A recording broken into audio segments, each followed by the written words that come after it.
जय हिंद साथियों, welcome to self study classes with Sumit Jain YouTube channel में आप सभी का स्वागत है। दोस्तों, आज के इस वीडियो में हम पढ़ने वाले हैं हिंदी के कुछ महत्वपूर्ण प्रश्नों के बारे में। ठीक है, तो सभी लोग वीडियो को लाइक करेंगे और वीडियो को शेयर भी करना है और आपको 4 विकल्प के माध्यम से अपना उत्तर भी बताना है। जो भी साथी नए हैं वो चैनल को सब्सक्राइब कर लें और वीडियो को लाइक कर दें। ठीक है, और बेल आइकन को जरूर दबाएं। बेल आइकन को दबा करके उसमें ऑल पर क्लिक करना है। ठीक है, तो स्टार्ट करेंगे दोस्तों आज का ये वीडियो। सबसे पहला जो आपका प्रश्न है वो है कि बिनु पग चले सुने बिनु काना, कर बिनु कर्म करे विधि नाना। उपर्युक्त पंक्तियों में कौन सा अलंकार है? उपमा, अतिशयोक्ति, विभावना या फिर रूपक। सभी लोगों को बताना है कि बिनु पग चले सुने बिनु काना। जल्दी से बताएंगे सभी लोग, आंसर क्या हो जाएगा आपका?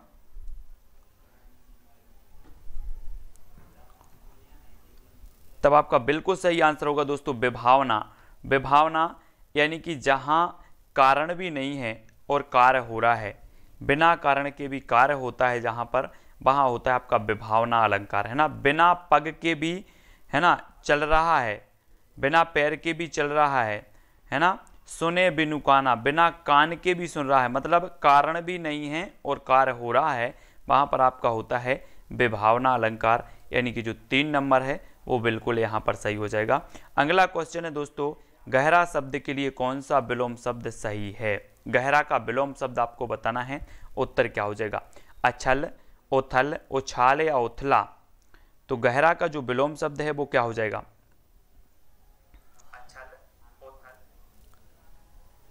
सभी लोगों को बताना है गहरा का जो विलोम शब्द होगा वो क्या होगा। गहरा शब्द के लिए विलोम शब्द यहां पर आपका क्या हो जाएगा? प्रश्न क्रमांक 2 का आंसर तो उत्तरा उथला हो जाएगा, है ना। यानी कि जो विकल्प नंबर आपका 4 है वो सही होगा। गहरा का हो जाएगा उथला, 4 नंबर। ठीक है, नेक्स्ट देख लेते हैं दोस्तों, जिसका कभी शत्रु पैदा ही नहीं हो के लिए प्रयुक्त होने वाला शब्द क्या है? स्कंदगुप्त, अजात शत्रु, अजानुबाहु या फिर अजय। जिसका कभी शत्रु पैदा ही ना हुआ हो उसके लिए एक शब्द कौन सा है? प्रश्न क्रमांक 3 का आंसर यहां पर बताना है हमें।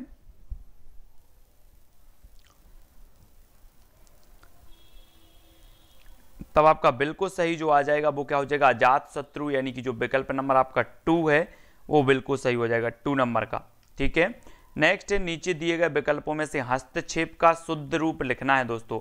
हस्ताक्षेप का शुद्ध रूप क्या हो जाएगा? हस्ताक्षेप, हस्त आक्षेप, हस्ताक्षेप या फिर हस्तक्षेप। तो हस्ताक्षेप का जो शुद्ध रूप हो जाएगा वो क्या हो जाएगा? प्रश्न क्रमांक 4 और उत्तर आपको बताना है 4 विकल्पों में से।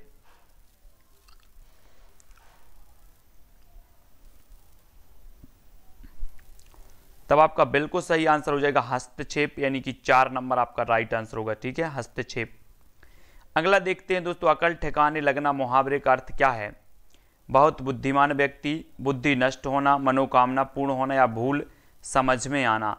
अकल ठिकाने लगना मुहावरे का अर्थ यहां पर बताना है। प्रश्न क्रमांक 5 का उत्तर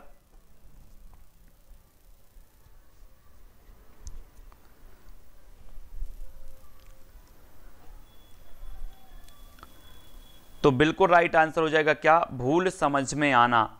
भूल समझ में आना यानी कि जो विकल्प नंबर आपका 4 है वो सही हो जाएगा। अकल ठिकाने लगना यानी कि भूल समझ में आना।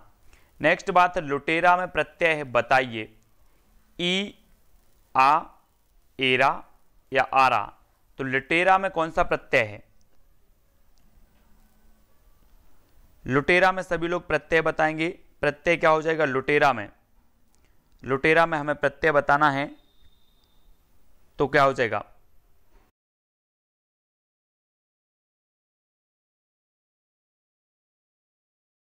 तब आपका राइट आंसर क्या हो जाएगा? लुटेरा में प्रत्यय बताना है यहां पर और आंसर हो जाएगा एरा।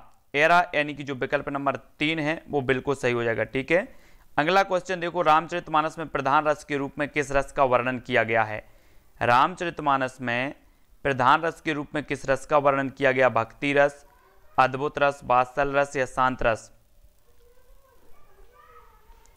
रामचरितमानस आपको बताना है, ये महाकाव्य है तुलसीदास जी का रामचरितमानस। और रामचरितमानस में प्रधान जो रस है वो किस रस का वर्णन किया गया है, प्रश्न क्रमांक 7 का आंसर यहां पर बताना है। तो आपका जो राइट आंसर हो जाएगा प्रश्न क्रमांक 7 का वो हो जाएगा भक्ति रस। भक्ति रस यानी कि जो विकल्प नंबर 1 है वो यहां पर बिल्कुल सही हो जाएगा। ठीक है, रामचरितमानस में जो रस है वो भक्ति रस। ठीक है, 1 नंबर। अगला क्वेश्चन देखो, राम सुबरन सुखमाकर सुगदना थोर में छंद का नाम बताना है हमें। चौपाई छंद है, सोरठा छंद है, बरबई छंद है या फिर दोहा छंद है। सम सुबरन सुखमाकर सुखदना थोर है ना, सम सुबरन सुखमाकर सुखदना थोर में छंद बताना है हमें, कौन सा छंद हो जाएगा। तो छंद को भी आपको आसानी से पढ़ना है और यहां पर हो जाएगा बरबे। बरबे यानी कि जो विकल्प नंबर आपका 3 है वो यहां पर राइट आंसर होगा 3। ठीक है, 3 नंबर का। अगला क्वेश्चन देख लेते हैं दोस्तों, आपको यहां पर बताना है रिम्यूनरेशन शब्द के लिए हिंदी में जो भाषा उचित पारिभाषिक शब्दावली है वो क्या हो जाएगा। शेष धन, पारिश्रमिक, नवीनीकरण या फिर गुजारा भत्ता, इस प्रकार के पारिभाषिक शब्द भी पूछे जाते हैं, है ना। तब आपको राइट आंसर बताना है। 4 विकल्प हैं हमारे सामने।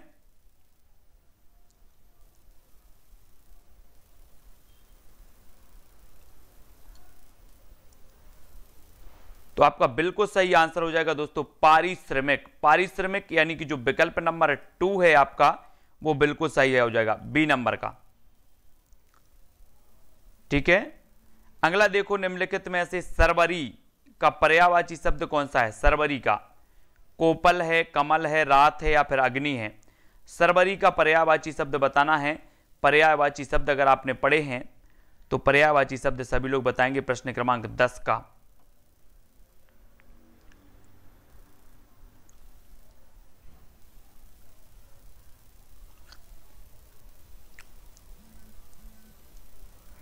तो आपका राइट आंसर होगा क्या, रात। सरवरी का पर्यायवाची होता है दोस्तों रात, यानी कि जो 3 नंबर है आपका वो बिल्कुल सही हो जाएगा। ठीक है, सरवरी का पर्यायवाची अगर आपसे पूछा जाता है तो रात इसका हो जाएगा, सी नंबर। अगला क्वेश्चन देख लेते हैं दोस्तों। अगला जो आपका क्वेश्चन हो जाएगा, कम उपसर्ग से बना शब्द कौन सा है। कामकाज, कमजोर, कामचोर या फिर कामगार। तो कम उपसर्ग से बना शब्द यहां पर हमें बताना है।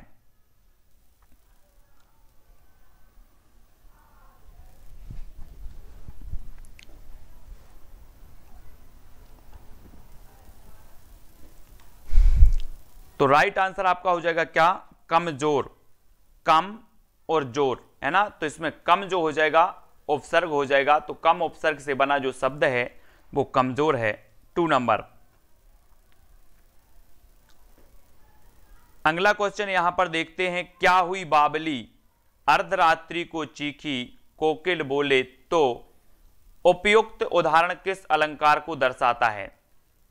क्या हुई बावली अर्धरात्रि को चीखी कोकिल बोले तो उपयुक्त उदाहरण आपको बताना है बीभत्स, उपमा, मानवीकरण या फिर कोई नहीं।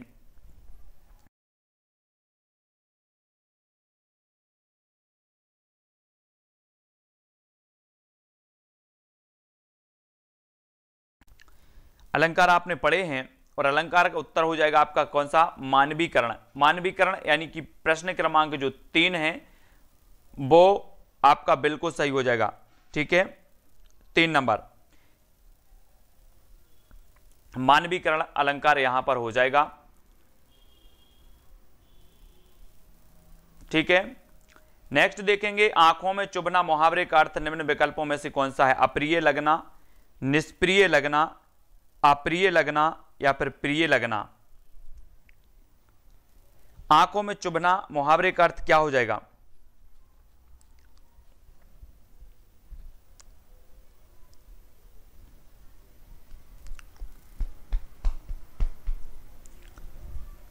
तब आपका बिल्कुल सही आंसर होगा अप्रिय लगना, यानी कि जो विकल्प नंबर आपका 3 है वो सही हो जाएगा। ठीक है, अप्रिय लगना यानी कि आंखों में चुभना। नेक्स्ट बात कर लेते हैं दोस्तों, किनारा के लिए सही पर्यायवाची वाले शब्दों की पंक्ति को चुनिए। किनारा, तट, तीर, कगार, तट, तर, कगार, तट, तीर, कगर, तट, तीर या फिर कगार।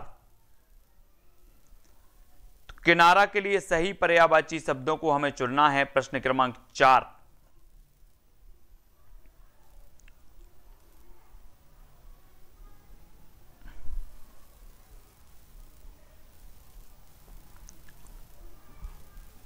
तब आपका प्रश्न क्रमांक 4 का उत्तर हो जाएगा दोस्तों तट, तीर और कगार। एक किनारे के पर्यायवाची है, यानी कि जो विकल्प नंबर ए है वो बिल्कुल सही हो जाएगा, ए नंबर का। निम्नलिखित वाक्य का शुद्ध रूप नीचे दिए गए विकल्पों में से बताइए। अब आप जा सकता है, अब आप जा सकता है का शुद्ध रूप हमें बताना है। अब आप जा सकता हो, अब आप जा सकते हो, अब आप जा सकते हैं या फिर अब आप जा सकते हो। तो अब आप जा सकता है का शुद्ध रूप हमें यहां पर बताना है। क्या हो जाएगा शुद्ध रूप? प्रश्न क्रमांक 5 का उत्तर है दोस्तों अब आप जा सकते हैं। अब आप जा सकते हैं यानी कि जो विकल्प नंबर 3 है वो सही हो जाएगा, 3 नंबर। अगला देख लेते, प्रत्यक्ष का निम्न में से कौन सा सही विलोम शब्द है? प्रत्यक्ष का बताना है। परोक्ष, परोक्ष, परोच्चा या फिर परोच्च। कौन सा सही विलोम शब्द है प्रत्यक्ष का? प्रत्यक्ष का विलोम शब्द बताना है आपको। क्या हो जाएगा सही उत्तर?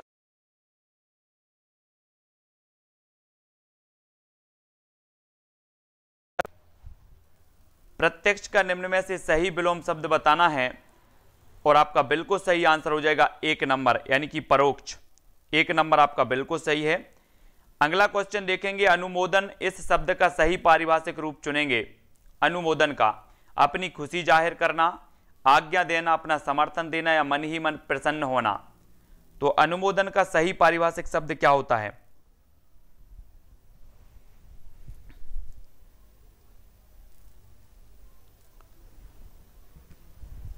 तब आपका बिल्कुल सही आंसर होगा अपना समर्थन देना, यानी कि जो विकल्प नंबर 3 है वो सही है ना। अनुमोदन का अर्थ होता है अपना समर्थन देना, 3 नंबर। अगला क्वेश्चन देखो, अकाल पीड़ित का सही सामासिक विग्रह निम्न में से कौन सा है? अकाल से पीड़ित, अकाल के लिए पीड़ित, अकाल का पीड़ित या अकाल पर पीड़ित। अकाल पीड़ित का सही सामासिक विग्रह यहां पर बताना है आपको।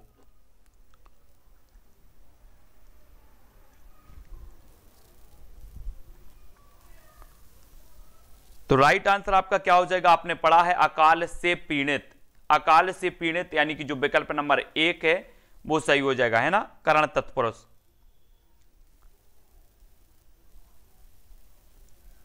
अगला क्वेश्चन देख लो, जिस स्त्री का पति बाहर हो के लिए उपयुक्त शब्द क्या है? अप्रत्याशित, अप्राकृत, प्रोषित पतिका या फिर आश्वस्त। जिस स्त्री का पति बाहर हो के लिए एक शब्द बताना। प्रश्न क्रमांक 9 का आंसर क्या हो जाएगा?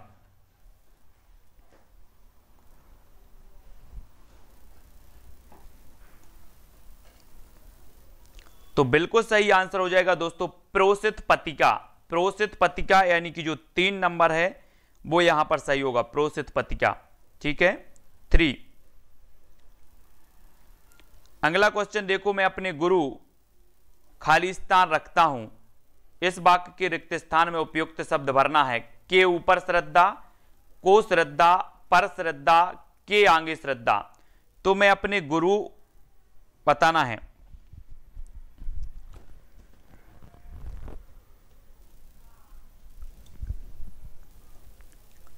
तब आपका बिल्कुल राइट आंसर होगा मैं अपने गुरु पर श्रद्धा रखता हूं, यानी कि जो 3 नंबर है वो बिल्कुल यहां पर सही हो जाएगा। ठीक है, 3 नंबर।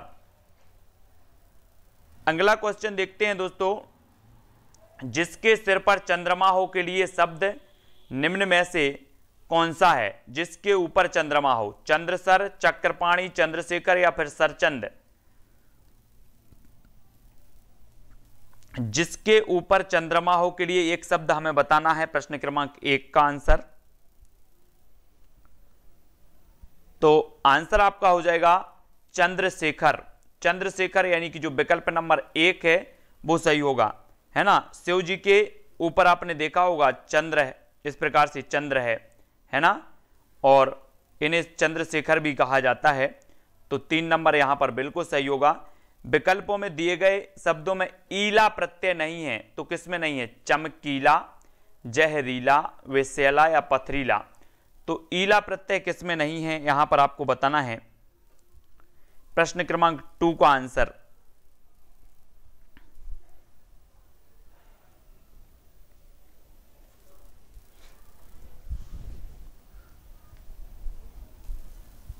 तब आपका राइट आंसर होगा विषैला। विषैला यानी कि जो 3 नंबर है वो सही हो जाएगा। ईला प्रत्यय नहीं है तो विषैला में, ठीक है। 3। अगला देखो, नीचे दिए गए विकल्पों में से कौन सा उत्प्रेक्षालंकार का भेद नहीं है? उत्प्रेक्षालंकार का भेद नहीं है तो कौन सा नहीं है? अर्थांतरान्यास, फलोत्प्रेक्षा, हेतु उत्प्रेक्षा, वस्तु उत्प्रेक्षा। तो प्रश्न क्रमांक 3 का उत्प्रेक्ष अलंकार का भेद नहीं है तो कौन सा नहीं है? तब आपका बिल्कुल सही आंसर हो जाएगा दोस्तों विकल्प नंबर 1 अर्थांतरन्यास, यानी कि जो विकल्प नंबर 1 है ये उत्प्रेक्ष अलंकार का भेद नहीं है। फलोत्प्रेक्षा, हेतु उत्प्रेक्षा और वस्तु उत्प्रेक्षा ये भेद होते हैं उत्प्रेक्ष अलंकार के। शुद्ध शब्द का चुनाव करना है हमें, है ना। कृपया, कृपया, कृपया या फिर कृपया। शुद्ध शब्द का चुनाव करिए। 4 का उत्तर बताना है। कृपया कैसा लिखा जाता है?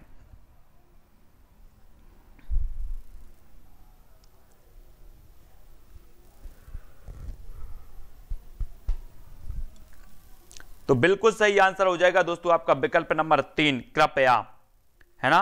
3 नंबर बिल्कुल सही होगा, कृपया, ठीक है। शुद्ध शब्द जो होगा वो कृपया। अगला क्वेश्चन देख लेते हैं। उपकार शब्द का विलोम क्या है? उपकार का नेकी, प्रत्युपकार, परोपकार या अपकार। उपकार शब्द का विलोम बताना है।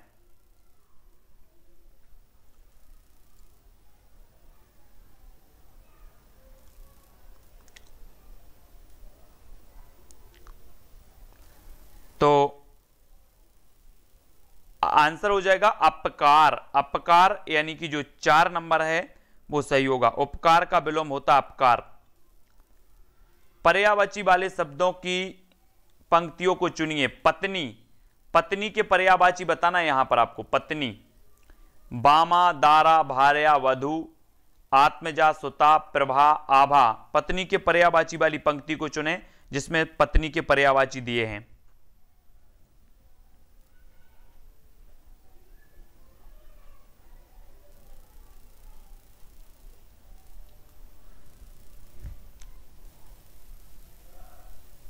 तो आपका बिल्कुल सही आंसर हो जाएगा दोस्तों बामा, दारा, भार्या और वधु, यानी कि जो विकल्प नंबर 1 है वो सही हो जाएगा। ये पत्नी के पर्यायवाची हैं। 1 नंबर।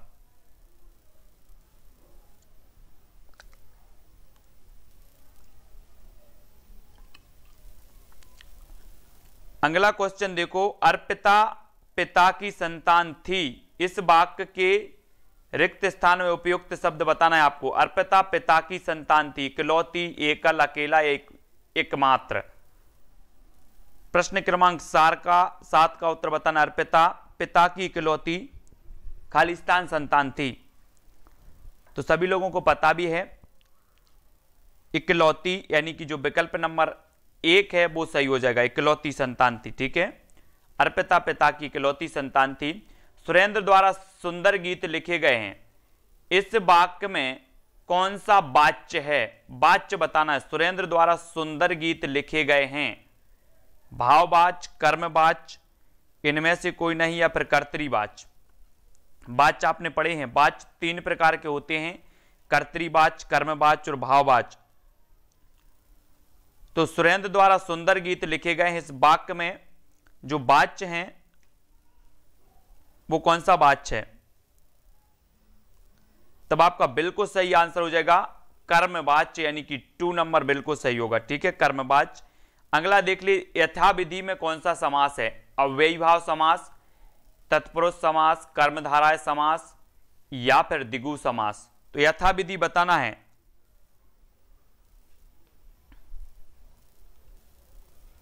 यथाविधि में कौन सा समास है? 9 का उत्तर बताएंगे सभी लोग। तो सभी को पता है कि यथाविधि यानी कि जो विकल्प नंबर 1 है, जिसका जो प्रथम पद हो अव्यय हो, वहां पर अव्ययी भाव समास होता है, और 1 नंबर आपका बिल्कुल सही हो जाएगा, अव्ययी भाव समास है ना। नेक्स्ट बात करेंगे, उल्टी गंगा बहाना मुहावरे का अर्थ क्या है? अविपरीत कार्य कराना, विपरीत करना, विपरीत कार्य ना करना या फिर विपरीत कार्य करना। उल्टी गंगा बहाना मुहावरे का अर्थ बताना है।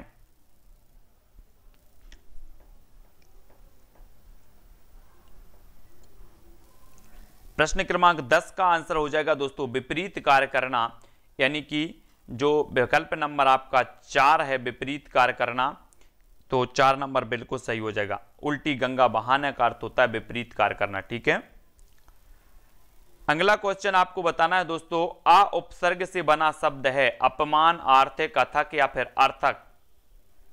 आ उपसर्ग से बना शब्द बताना है। प्रश्न क्रमांक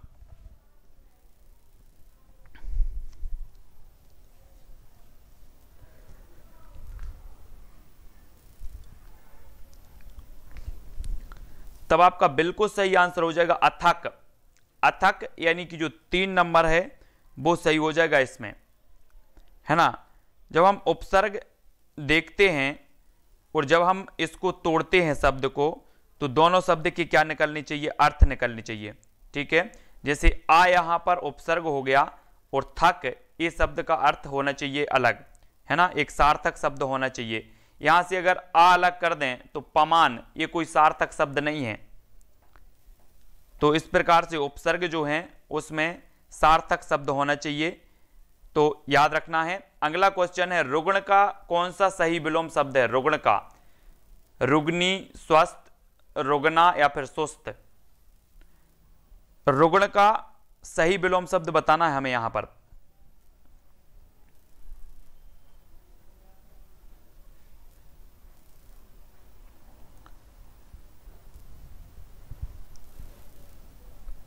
तो रुग्ण कहा जाता है दोस्तों रोगी को, है ना।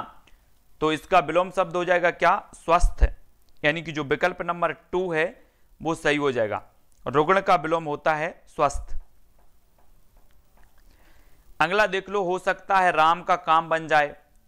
ये जो वाक्य है वो कैसा है? हो सकता है राम का काम बन जाए। प्रश्नवाचक, आज्ञावाचक, संदेहवाचक या फिर निषेधवाचक।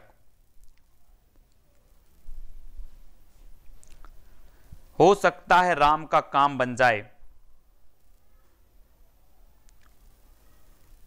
तब आपका बिल्कुल जो सही आंसर हो जाएगा कि यहां पर पहले से ही क्या प्रकट किया जा रहा है? संदेह। संदेह यानी कि 3 नंबर।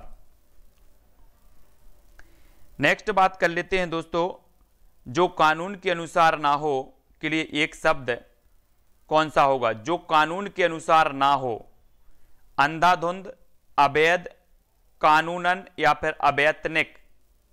जो कानून के अनुसार ना हो वो क्या कहलाएगा?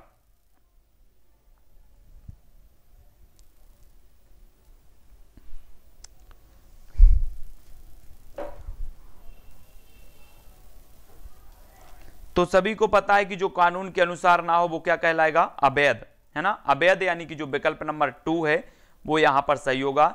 तलवार की धार पर चलना मुहावरे का अर्थ क्या हो जाएगा? शांत हो जाना, शक्तियां प्राप्त कर लेना, जोखिम भरा काम करना या फिर मर जाना। तलवार की धार पर चलना मुहावरे का अर्थ बताना है यहां पर। प्रश्न क्रमांक 5 का क्या हो जाएगा राइट आंसर?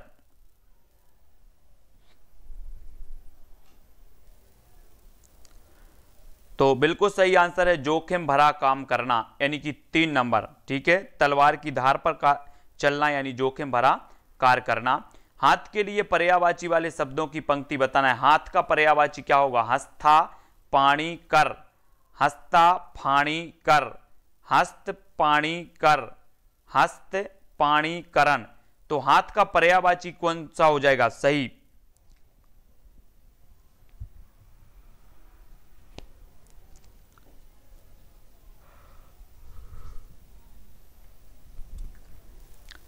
तब आपका बिल्कुल सही आंसर हो जाएगा क्या?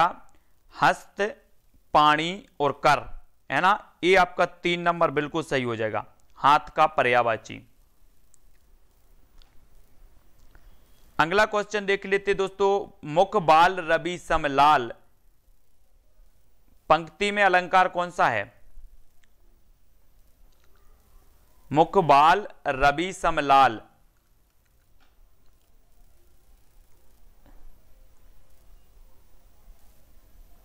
प्रश्न क्रमांक 7 का आंसर यहां पर बताना है और आपका जो उत्तर हो जाएगा वो क्या हो जाएगा? उत्प्रेक्षा अलंकार। उत्प्रेक्षा यानी कि जो 4 नंबर है वो सही हो जाएगा, उत्प्रेक्षा अलंकार। मुख बाल रवि सम लाल, ठीक है, डी नंबर उत्प्रेक्षा। अगला क्वेश्चन देखेंगे, परिणाम शब्द का सही विग्रह क्या होगा? परिधन राम, परिधन नाम, परिधन मान, प्रधन मान। तो परिणाम शब्द का सही विग्रह करना है।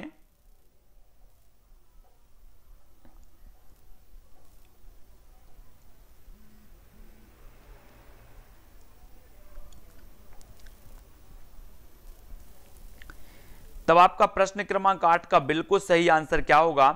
यहां पर परिधन नाम यानी कि जो विकल्प नंबर 2 है वो सही हो जाएगा। राम नहीं आएगा, राम नहीं आएगा, परिधन नाम आएगा। ठीक है, 2 नंबर।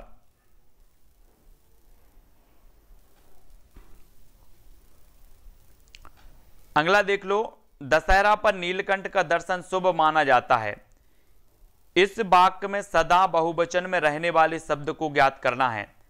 यहां पर आपको बताना है कि कौन सा शब्द ऐसा है जो सदा बहुवचन में प्रयोग किया जाता है।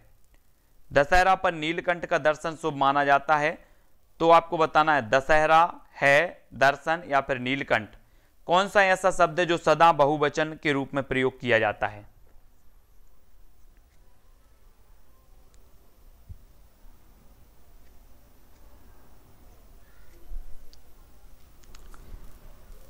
तब आपका बिल्कुल सही आंसर है दोस्तों दर्शन। दर्शन शब्द ऐसा शब्द है जो सदा ही बहुवचन के रूप में प्रयोग किया जाता है। ठीक है, तो याद रख लेना, जैसे आंसू है, जैसे हस्ताक्षर है, ठीक है, जैसे है ना प्राण है, ये सभी शब्द जो है ये बहुवचन के रूप में जो है प्रयोग होते हैं सदा, तो इनको याद रखना है। अगला देखेंगे, भारत का अतीत खालिस्तान था, गौरवपूर्ण था, गरिमापूर्ण था, गरिमामयी था या गौरवान्वित था। भारत का अतीत कैसा था?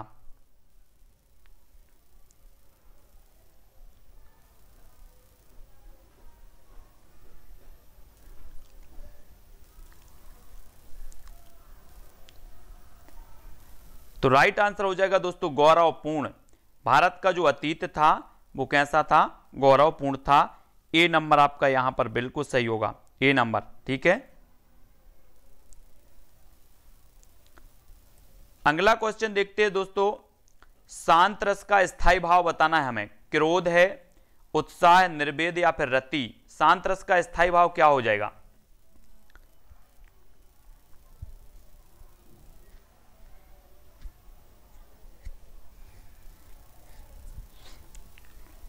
तो सभी लोगों को पता है कि जो शांत रस का स्थायी भाव है 3 नंबर यानी कि निर्वेद है।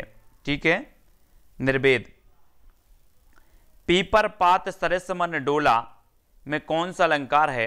उपमा, श्लेष, अनुप्रास या उत्प्रेक्षा। पीपर पात सरस मन डोला में हमें अलंकार बताना है।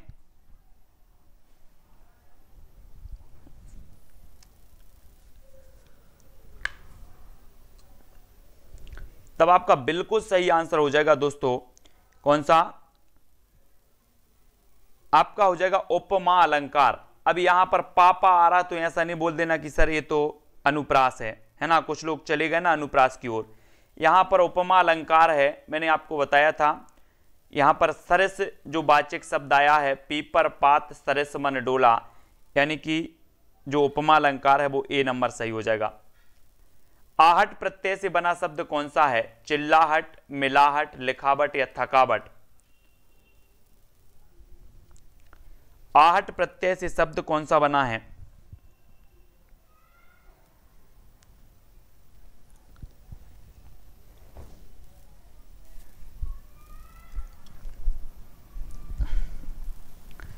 तब आपका बिल्कुल सही आंसर होगा दोस्तों चिल्लाहट। चिल्लाहट यानी कि एक नंबर। आहट प्रत्यय से जो बना शब्द है वो है चिल्लाहट, और एक नंबर आपका बिल्कुल सही होगा।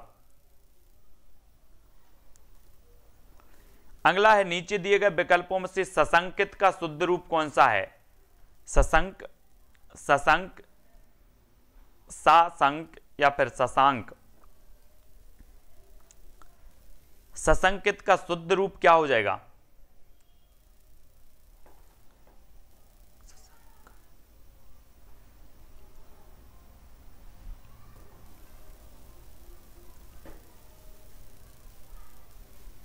तो आपका राइट आंसर जो है वो है कौन सा, 3 नंबर सशंक।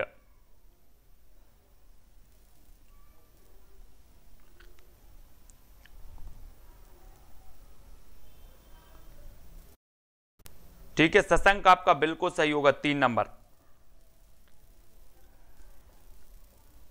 नेत्रों को अच्छा लगने वाला के लिए एक शब्द क्या है, नयनाभिराम, कर्णप्रिय, त्याज या फिर नयन सुख। नेत्रों को अच्छे लगने वाला,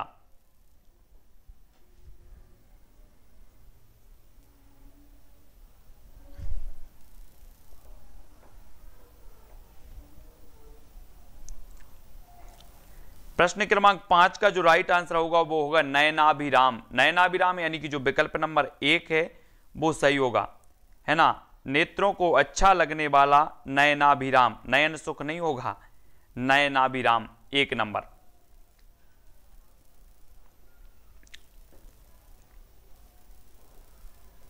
अगला क्वेश्चन है निम्न में से अधिक शब्द के लिए कौन सा सही विलोम होगा। अधिक के लिए नॉन, नोन, न्यून या फिर नून।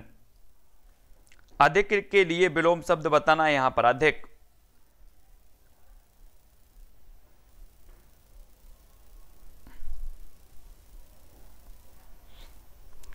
तो बिल्कुल सही आंसर आपका क्या हो जाएगा, न्यून, यानी कि जो विकल्प नंबर 3 है वो ये बिल्कुल राइट आंसर होगा, अधिक का न्यून।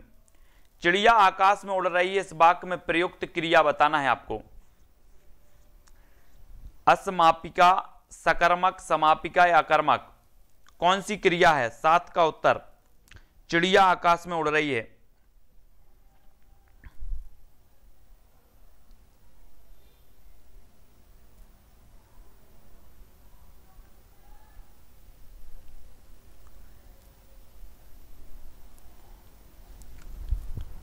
तब आपका बिल्कुल सही आंसर होगा दोस्तों अकर्मक। अकर्मक यानी कि 4 नंबर जो है वो बिल्कुल सही हो जाएगा। ठीक है, एक इसका ट्रिक है क्या पहचानने की, क्रिया पहचानने की। किसे या फिर क्या, क्या लगेकर आप अगर यहां प्रश्न पूछते हैं कि क्या उड़ रही है, क्या उड़ रही है, अगर यहां पर उत्तर में कर्ता आए तो समझना अकर्मक, ठीक है, और अगर आपका कर्म आए तो सकर्मक। ठीक है, अगला क्वेश्चन देखो, अंग अंग मुस्कुराना, इस मुहावरे का अर्थ क्या है। स्वस्थ होना, मोटा होना, बहुत दर्द होना या बहुत प्रसन्न होना। प्रश्न क्रमांक 8 का उत्तर बताना है सभी लोग। मैंने एक क्रिया का वीडियो डाला है बनाकर, सकर्मक क्रिया और अकर्मक क्रिया का, एक बार देख लेना आप, तो क्रिया कभी गलत नहीं करेंगे। ठीक है, तो अंग अंग मुस्कुराना, इस मुहावरे का अर्थ क्या हो जाएगा। तब आपका बिल्कुल सही आंसर होगा बहुत प्रसन्न होना, यानी कि जो 4 नंबर है वो बिल्कुल सही होगा। 4 नंबर, अंग अंग मुस्कुराना यानी बहुत प्रसन्न होना। उसके आंसू थम नहीं रहे थे, इस वाक्य में प्रयुक्त ऐसे शब्द को ज्ञात करना है जो सदा बहुवचन में प्रयुक्त होता है। तो कौन सा शब्द है जो बहुवचन में प्रयोग होता है? आंसू, उसके, नहीं या फिर थम।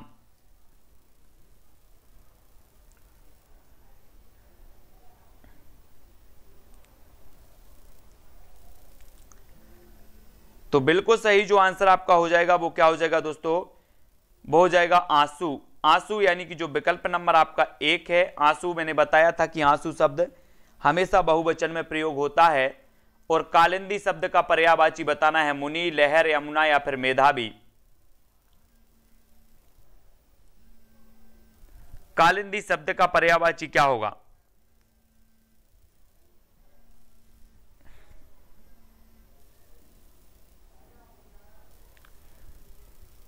तब आपका बिल्कुल सही आंसर होगा कालिंदी का पर्यायवाची होता है यमुना, यानी कि जो 3 नंबर है वो सही है। ठीक है, कालिंदी का पर्यायवाची यमुना होता है। तो यहां पर दोस्तों हमने 50 प्रश्नों को हल किया है। ठीक है, अगर किसी को किसी भी प्रश्न में डाउट हो तो फटाफट से बताएं, और सभी लोग वीडियो को लाइक जरूर करेंगे। और बहुत सारे क्वेश्चन यहां पर आज हमने सॉल्व किए हैं हिंदी व्याकरण से संबंधित, चाहे वो समास के हों, है ना, या फिर मुहावरे हों, या फिर आपके पर्यायवाची विलोम शब्द हों। बहुत सारे क्वेश्चन किए हैं राहुल यादव जी, पूजा जी, और ठीक है केशव जी, ब्रजेश जी, सुरेंद्र जी, जितेंद्र जी, विकास जी, राहुल, धीरज जी, विकास जी, स्वाति जी, ठीक है, रिंकी पाल जी, रिंकी यादव जी, विकास सोनी जी, धीरज पटेल जी, विकास जी, पूजा चौधरी जी, और रंजना चौरिया, केशव जी, विकास जी, आनंद जी, सुनील जी, आदित्य जी, कुसुम, आनंद चौबे जी, सभी के लिए बहुत बहुत धन्यवाद। सभी लोग वीडियो को लाइक जरूर करेंगे। कुसुम यादव, आनंद जी, ठीक है, और पूजा विश्वकर्मा जी, स्वाति जी, आनंद जी, विकास, रिंकी जी, सभी को बहुत बहुत धन्यवाद। पूजा धाकड़ जी, ठीक है। अलंकार वाली वीडियो प्लेलिस्ट में है अलंकार वाली वीडियो, अलंकार वाली और छंद वाली भी, ठीक है। राहुल, सुलेखा, विकास, स्वाति जी, और लखन जी, सूरज, पूजा जी, विकास जी,